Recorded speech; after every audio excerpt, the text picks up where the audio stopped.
ভালোবাসার অনুভূতি কাকে বলে জানো? তাহলে আমি বলি শোনো। ভালোবাসার অনুভূতি হলো কোনো একজন মানুষের নাম শুনলেই বুকের ভিতর অদ্ভুত একটা শান্তি অনুভব হওয়া। তার সাথে 1 মিনিট কথা হলেও পুরো দিনটা ভালো কেটে যাওয়া। ভালোবাসার অনুভূতি হলো হাজার মানুষের মাঝে শুধু একজনকেই আলাদা মনে হওয়া, কারণ ছাড়াই তার প্রতি মায়া জন্মানো আর অজান্তেই তাকে নিজের পৃথিবী বানিয়ে ফেলা। ভালোবাসার অনুভূতি হলো রাতে ঘুমানোর আগে শেষবার তার কথাই ভাবা, আর সকালে চোখ খুলেই সবার আগে তাকে মনে পড়া।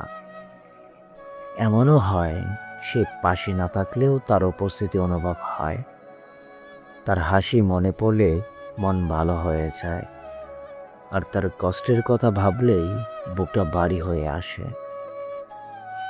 ভালোবাসা আসলে কোনো শব্দ না, এটা এক ধরনের অনুভূতি, যেখানে একজন মানুষের ছোট ছোট অভ্যাসও ধীরে ধীরে নিজের সুখের কারণ হয়ে যায়। আর জানো, যাকে সত্যিই ভালোবাসা যায় তার প্রতি কখনো জোর করে টান তৈরি করতে হয় না। মন নিজে দেখেই বারবার তার কাছেই ফিরে যেতে চায়।